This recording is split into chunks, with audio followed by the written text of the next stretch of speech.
Alors, nous allons maintenant démontrer le théorème 26 qui caractérise les projections à partir des projecteurs, c'est-à-dire on va montrer que P est une projection si et seulement si P est un projecteur. Donc on suppose dans toute la démonstration que P est un endomorphisme de E. Alors de gauche à droite, si P est une projection, P est un projecteur.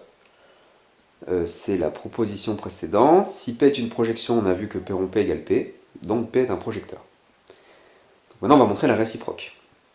On suppose que P est un projecteur, c'est-à-dire que P rond P égale P.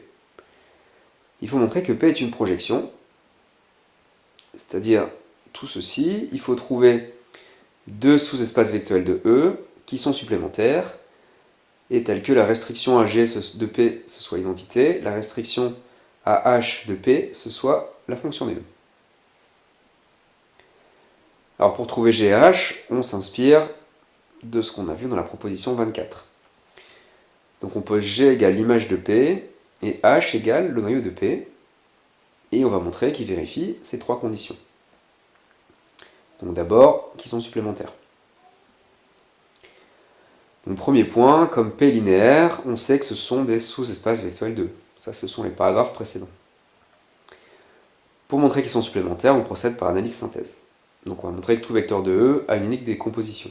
Donc on fixe un vecteur de E quelconque.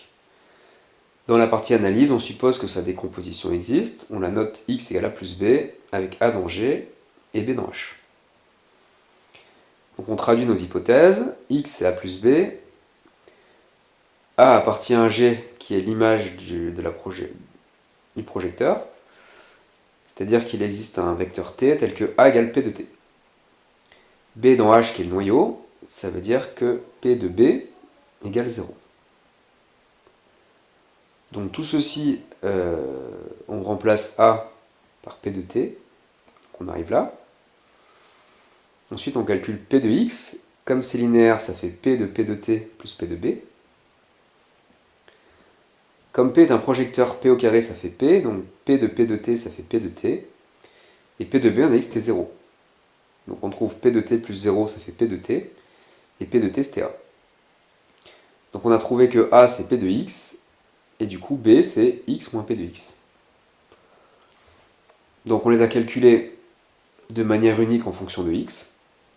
Donc on vient de montrer que si la décomposition existe, elle est unique. Dans la synthèse, on montre que la décomposition existe. Pour ça, on s'inspire de ceci. On pose A égale P de x et B égale x moins P de x. Et on vérifie que c'est bien une décomposition de x.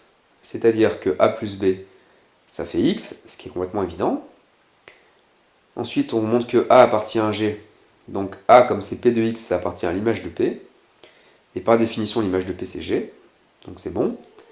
Et ensuite, il faut montrer que B appartient à H. Alors on calcule P de B. Par linéarité, ça fait P de X moins P carré de X. Et comme P carré égale P, parce que c'est un projecteur, ça fait P de X moins P de X, ça fait 0. Donc on a trouvé que B était dans le noyau. Et H, c'est le noyau de P, donc B est dans H. Donc la décomposition existe. Conclusion, elle existe et elle est unique. Et donc E, c'est G, somme directe H. Maintenant, on va montrer que les deux restrictions ici, ce sont l'identité et la fonction nulle. Alors il faut montrer que pour tout x dans G, P de x égale x, et pour tout x dans H, P de x égale 0. Donc d'abord, on prend un vecteur de G. Comme G, c'est l'image de P, il existe un antécédent t tel que x égale P de t. Et donc P de x, ça fait P au carré de t. Comme P carré égale P, ça fait P de t. Et P de t, c'est x. Donc c'est gagné. Et si x appartient à H, ben comme H était le noyau, P de x est égal à 0, ce qu'on voulait montrer. Et donc c'est gagné. P est ce qu'on appelle la projection sur G, parallèlement à H, et donc c'est bien une projection. Fin de la démonstration.